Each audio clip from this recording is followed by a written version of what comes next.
If I could describe the Maryland-Duke rivalry in one word, I would have to say... intense. It's intense. Do you believe what you're seeing? Intense. Intense. It was intense. It was intense. Duke with a chance. Williams down the lane. Missed. From my perspective, the best basketball rivalry in the country. This rivalry, to me, was second only to the Duke-Carolina rivalry. Maryland, for my 4 years, were our true rival. Maryland, Duke, there was like a cauldron. I mean, there was hatred.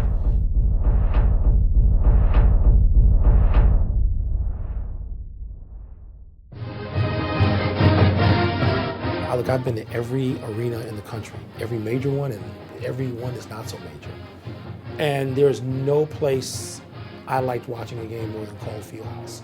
It was intimidating because of the way the bleachers were set. It was as if the fans were looking down right on top of you. I learned some new four-letter words when I played at Cole Fieldhouse. So if nothing else, it was an educational experience. They went as far as death threats. They were nuts, and I loved them for it. I did get hit in the back of the head with a 9-volt battery one night. I think they were throwing it at the referee. It just had bad aim, but You know, fans at College Park were completely out of control. And the rivalry should have stood on its own to me, and it didn't need that.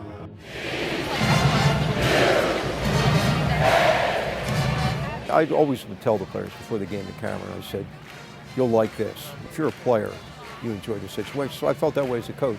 The fans are right up on top of you. When you walk into that building, the energy is amazing.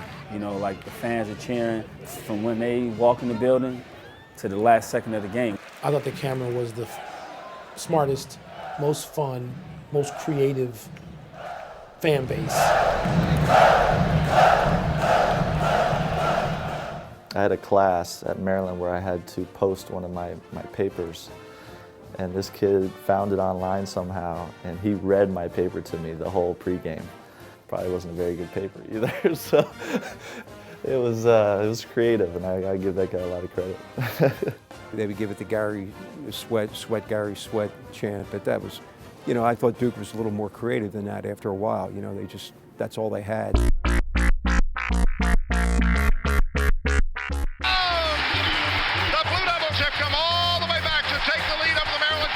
Takes it down inside, jump pass out to Battier from the corner, three, how sweet it is! And on the table stands Chris Wilcox to celebrate a Maryland win.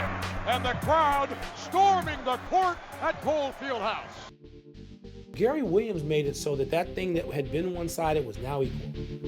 That if we were ever going to be good, we had to go after the best teams. And Duke and Carolina were the best teams, so I watched everything they did. Of course, I wouldn't tell them that. He punched back, and he hit Duke in the mouth. Yeah, I still got pumped up about playing North Carolina because within the state, it was a massive rivalry. But the one team that I knew I couldn't wait to play every single time was no doubt about it. It was the Terrapins. it was extremely intense for a good period of time, especially when we were winning those back-to-back national championships. I mean, Duke won one, and then Maryland won their other one. The games that Duke and Maryland played in the early 2000s were instant classics. Fear of the turtle. I hated that, the whole fear of the turtle thing. I was like, it's a turtle. Nobody's afraid of a turtle. I just thought those were the best games in college basketball in the regular season for about 5 or 6 years running. There were no games that were better than those Duke Maryland games. They weren't games. They were crusades. I'd like to see 2 other programs that could say they had 4 games at the emotional level of the 4 games that we played Duke in 2001 season. There was no way you could predict how those games would go, and it was just amazing.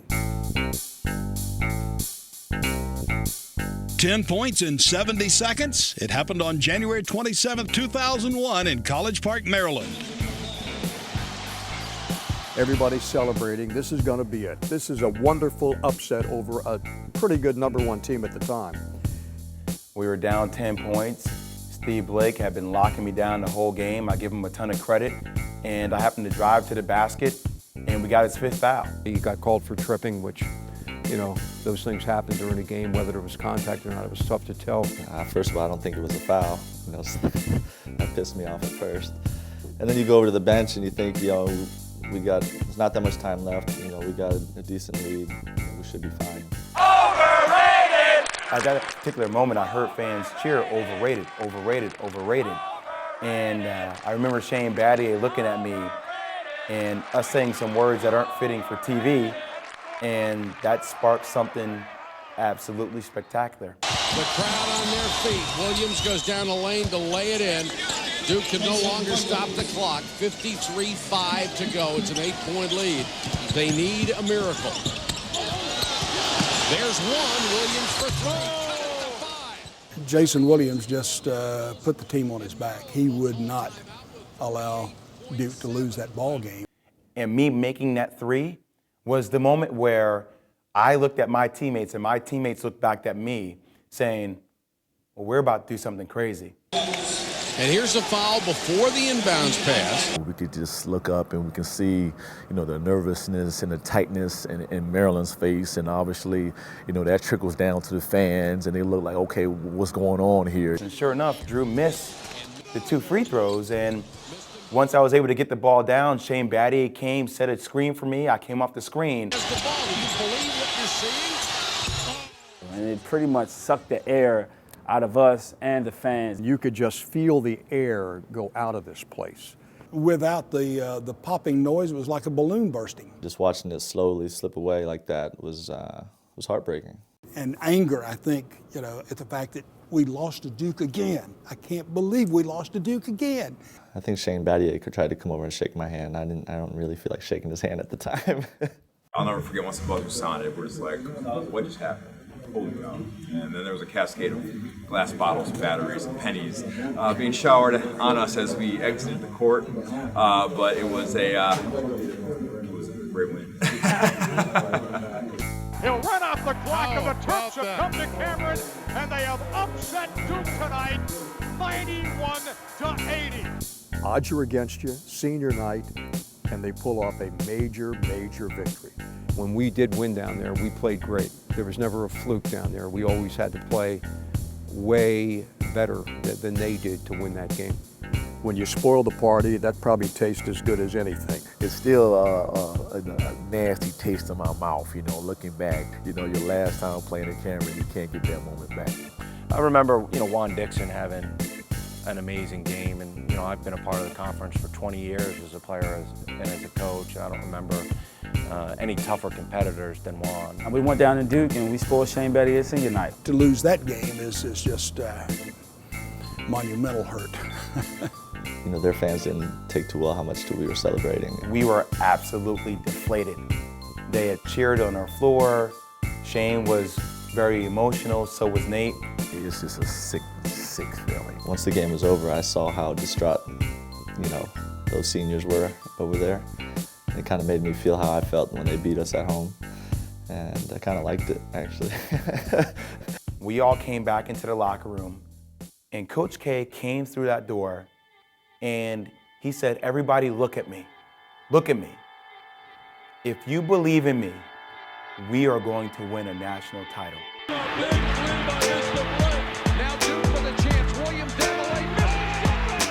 That game was easily as intense as the other 3 games we played that year. Great move to get by.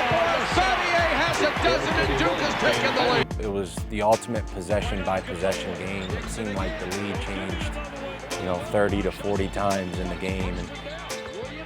Yeah, I just remember the game going back and forth, and you know, down the stretch, you know, I was able to, you know, get a look.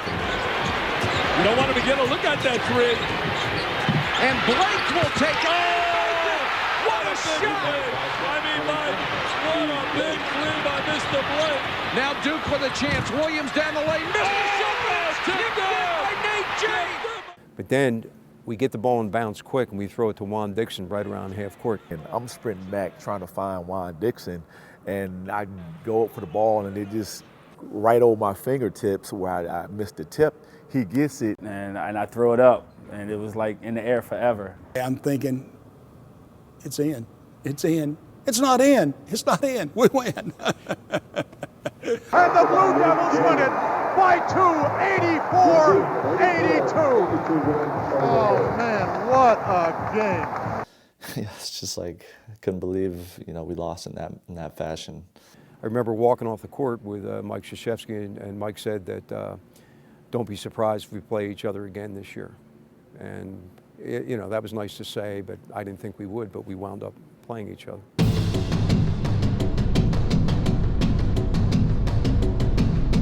Once we looking at the brackets and realized, like, wow, we could face these guys again. And I know I personally was excited to play them again. They wanted to kill each other. They wanted to annihilate each other. Everything they had, their identity, their manhood, yes, I'm going to use the word manhood, was tied up in whether or not they won this game. Would it be another, shot at the buzzer or overtime, or it's not going to be a blowout? No way it's going to be a blowout. It's not going to be even close to a blowout. Came out on fire. Here it happens almost a point shot. Maryland working it. And this time they were just getting their socks beaten off, and it was almost like they were in slow motion at times. We're feeling good, especially at halftime. We're right where we wanted to be. Maryland leading Duke 39-17. People are calling me the game's over. I'm like, you're not paying attention. It's not over. It's not over. And it's like, okay, if Duke gets this down to 10, it is over the other way. Coach K huddles us up and said, guys, you can't play anymore. Just go on and play. Have fun. Let it fly. You got a shot, shoot it. Miss it, shoot it again. So I guess they took his advice, as they usually do. The first 2 or 3 minutes of that second half, we were so crazy defensively. We were so locked in that I remember saying it to Duhan, man, they can't score on us. They had it down to 12, and then it got really ugly as the game went on. And they started just doing what they do. They were getting a lot of deflections, and they just kind of overwhelmed us at the end. Devastating loss. Anytime you have a 20, 25-point lead, you expect to win the game. Just like their moment was the following year, that year was our moment. So we felt that there was not going to be a team that played us any harder. So after we won that game, we felt like, look, we just keep at it. This is our year to get it done, and obviously that's what happened. The biggest comeback in a Final Four game, back from 22 down to beat Maryland, and tonight they knock out Arizona. That's it. Duke has the championship. Just getting to the Final Four when you're at a school that had never been there before was really important. I was really proud of that team because they came out and played like they had been the team that had been to the Final Four before, not Duke. After that game, I knew that we would come back the following year and win the national championship. I knew that for sure. All of us that were coming back were extremely focused throughout the whole summer. Guys were always working out hard with that one goal in mind, knowing that we were good enough to get there the past year, but we're going to be good enough to win it this next year.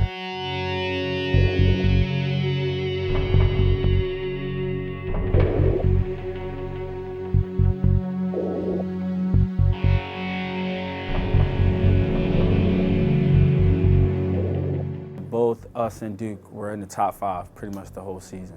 I think it was a statement game for that year. I've tried to forget that game. The play the fans remember the most is the Blake play at halftime. It was so loud, it was piercing to your ears. I just remember him, dribbling, trying to run out the clock. And as Jay was looking at the bench, For that verbal sign of what the play is. Blake saw an opportunity and seized on it. Steve timed the dribble. I remember him peeking back at Coach, the one time, and I realized, man, he's really not paying attention to me at all. I swear, I turned my head for a split second. It's not like I turned and looked at Coach K for 5 minutes. In my mind, I was like, well, if he does it again, I'm just going to go for it. And sure enough, he turned around and looked at him for, a second or a second and a half, which is longer than I needed to just go in there and just go right at it.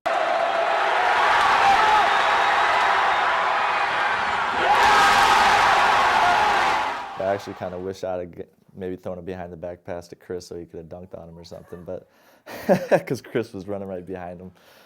When you come up with a play like that, the place erupts, and you go into that locker room at halftime, and you're sky high. It was just so loud in there after that. To get that steal was a major momentum changer in that ball game, and probably that year for us because they end up winning a national title.